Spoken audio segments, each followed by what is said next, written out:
Hello అండి, good evening అందరికీ. ఎలా ఉన్నారండి? అందరూ బాగున్నారా? మీరందరూ బాగుండాలని అయితే నేను మనస్ఫూర్తిగా కోరుకుంటా అండి ఎప్పుడు కూడా. అయితే ఈరోజు మన మినీ వ్లాగ్ ఏంటిదంటే, ఇంట్లో అయితే అట్లే చేస్తున్నా అండి పిల్లలు ఈవినింగ్ పిల్లలకైతే. అయితే దీంట్లో ఒక చిన్న చిట్కా మీకు చెప్పాలని అనుకుంటున్నా అండి. అట్లు మామూలుగా పెనంకి ఒకటి కానీ రెండు కానీ అంటుకపోతాయి. ఫస్ట్ వాయి అప్పుడు సెకండ్ వాయి గిట్లా అంటుకపోతాయి. అలా అంటుకోకుండా అయితే నేను ఒక చిన్న టిప్ చెప్తా అండి. ఆల్మోస్ట్ మీకు తెలిసే ఉంటుందేమో, తెలియని వాళ్ళకైతే నేను ఒకసారి చెప్తాను, మీరు కూడా ట్రై చేయండి.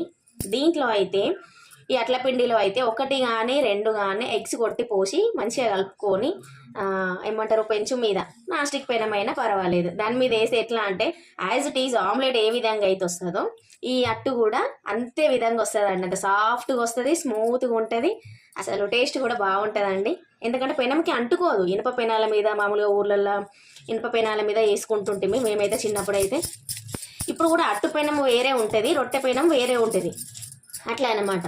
అయితే మీరు కూడా అంటుకోకుండా చేసుకోవాలి అని అంటే ఒకసారి ట్రై చేసి చూడండి. దీంట్లో ఒకటి కానీ రెండు కానీ ఎగ్స్ వేసుకొని చూడండి. అంటే దీనికి అట్టు కావాల్సిన పదార్థాలు ఏంటి అంటే జీలకర్ర, ఉప్పు, కారము, కరివేపాకు, అల్లం వెల్లుల్లి పేస్టు, కొత్తిమీర, నెక్స్ట్ వచ్చేసి ఆనియన్ వేసుకుంటే బాగుంటుందండి. మీ ఇష్టం ఉంటే వేసుకోవచ్చు, లేకపోతే లేదు. మీరైతే ఇప్పుడు నేనైతే పెన మీద వేసి చూపిస్తా చూడండి, ఓకేనా? ఇగో నేనైతే 2 ఎగ్స్ తీసుకుంటున్నా అండి. దీంట్లోకి అయితే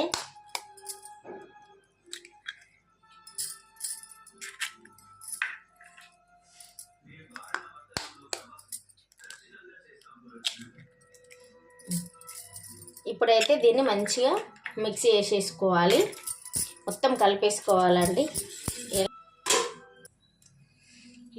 ఈ ప్యాన్ అయితే నాన్ స్టిక్ పోయిందండి. ఇంకా ఇదైతే చపాతీలకి నెక్స్ట్ ఇట్లా అట్టుకైతే యూజ్ చేస్తున్నా అండి. మళ్ళీ దోశకైతే వేరే తీసుకున్నాము. ఈ విధంగా అయితే పెనం పొయ్యి మీద పెనం పెట్టేసుకొని నూనె కాలిన తర్వాత అయితే ఇప్పుడు నేను అట్టేస్తా చూడండి. ఒక నిమిషం.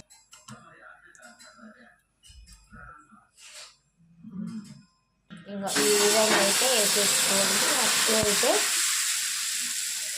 అంటే మీరు ఒకసారి అయితే ట్రై చేయండి, స్మూత్గా వస్తాయి దోశలు కూడా. అంటే మామూలుగా అట్టు అయితే చాలా స్మూత్ వస్తుందండి, కొంచెం కూడా పెనంకి అంటుకోదు.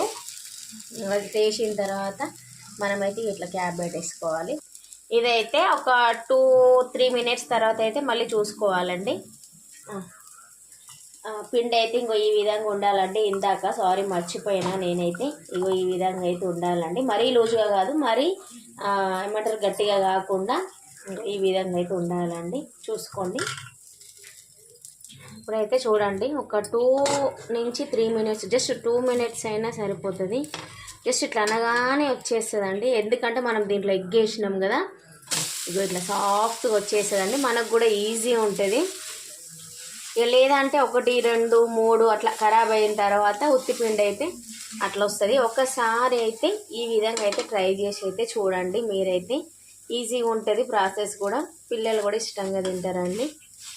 ఓకేనా? మరి నా వీడియో కనుక మీకు నచ్చితే లైక్ చేయండి, సబ్స్క్రైబ్ చేసుకోండి, షేర్ చేయండి. ఓకేనండి, బాయ్.